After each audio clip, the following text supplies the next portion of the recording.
Hey guys, how you going? Hope you're all doing very well. This afternoon I'm going to be doing another movie review. This movie is a horror film from the United States, English language, released in the year 2018, directed by Gerard McMurray, and this film is called The First Purge. So The First Purge is the prequel to the Purge series. Now if you're not familiar with the Purge franchise, it's basically a movie about the government of the United States implicating an annual purge. Now the purge consists of 12 hours of lawlessness where they can commit whatever crime they want without any repercussions from the law. And so you've got, in this particular instance, how it all came about and how the government are trying to clean up the country. So they believe that if they can actually give the community 12 hours of lawlessness, basically to vent out their frustrations, this is going to have a beneficial sort of role for the rest of the year. And so this is going to actually make the country better in a very insane way. I've never really understood how that's going to make it any better, but in this movie, this is how the government are thinking. And so in this movie, you got a very small community who believe that the purge is going to ruin everything that they've ever strived out for. So they're going to fight against the people who have made the purge and also the people who take pleasure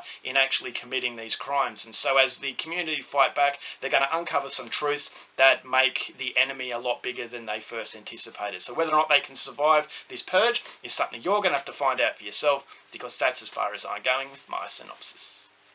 Now my thoughts on The Purge. This is a very frustrating franchise, is that it has a fairly interesting idea, no matter how ridiculous the idea is. How is it going to really change people's mentality if they can commit crime for 12 hours one day a year? I don't really know how that's going to make a country great, but for horror purposes I thought, alright, well the idea of a civilized sort of country having lawlessness and what the government are willing to do in order to for desperate measures, I thought, alright, well that's a kind of a scary thing to think about, is that governments do lose control. And if you actually put your life in the hands of the government, if the government don't turn out to be the people that you think they are, how scary that can be. And so in this movie, the government are kind of turning against the people because they don't really know what to do. And so the people are trying to fight against the government. And so this does have some sort of relevance, especially in today's climate. And so I think, all right, well, the overall franchise, the idea as far as horror is concerned, is fairly entertaining. But I don't think none of these films in the franchise have really fully capitalized on the idea or the potential that the series has. So the first Purge film I thought was very interesting, but it was confined to one house, so I didn't really get to see the carnage in the city. The second movie, Anarchy, actually expands itself out into the city, but there was a lot that I still wanted. And so you've got the Purge election year that was much more centered upon the corruption of a government, that I actually thought was the best film of the franchise so far. And so because I liked election year, that's the reason why I wanted to see the prequel, The First Purge, is that I thought, alright, well slowly the Purge is getting better and better.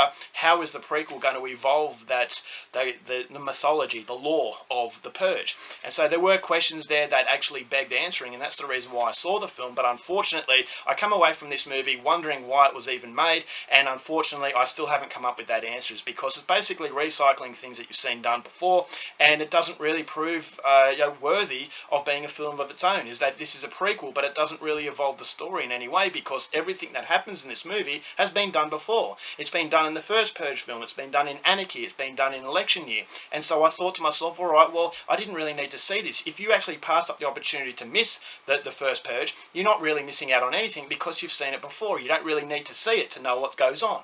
And so the movie, to me, I just don't really think it had any purpose. Is that it does have sporadic moments of creepiness, and there's some fairly decent suspenseful moments, but those moments are kind of defeated by the fact that you don't care about these characters. I thought that the director had a hidden motivation to make this film. I think there's a strong political purpose that's commentating on how things are in the United States at the moment. Now, not being an American, I've never been to the United States, I'm not going to comment on that political sort of situation, and I think that these sort of political moments shouldn't be involved in entertaining horror films. Is that I think it's using the wrong platform. And so I thought, alright, well, I can actually see the motivation for making this movie, but unfortunately, as far as the progression of the Purge franchise, the movie doesn't really have any purpose, and I just don't think it does anything except give you the impression that this director is using this movie to basically flog a cash cow. Is that, okay, these ideas have been done before, it's been relatively popular, I'm just going to rehash things with different characters set in a different environment, and that's going to basically please a lot of people.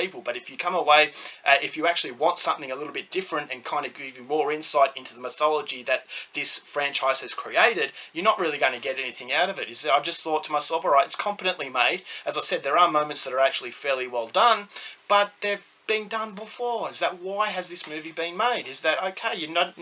Doesn't even seem like they're trying to do anything new. Now, yes, you got the corruption of the government, you know, the harsh realities of government, but that was done before in election year, and so you just change the characters. But unfortunately, you have a very generic formula that I saw in the first film, in the second film, and then the third film, and so you're not really providing anything new. I just don't understand why this was even a prequel. You could have just had this as the fourth installment, a continuation on from the third, and it just wouldn't have made any difference. It's because, alright, it's trying to give you an insight into how this all started, but the information that's given to you had been given to you in the first film and had been given to you in the second and third film. And so why is it a prequel, and why is it even an addition to the franchise? And I really can't come up with an answer, and I just thought this was a poor film for that very reason. It's extremely disposable, and if you are a fan of this franchise and you never get to see the First Purge, you're not really missing out on anything, because as I said, you've seen it all before. So overall, for the First Purge, going to give this one 1.5 stars. As I said, sporadically it has its moments, but unfortunately just not enough to warrant it as a movie that casts a shadow of its own, and for that, I'm not going to recommend it. Alright guys, that's it for my review. Hope you enjoyed it. Till next time, keep watching movies, and I'll see you later.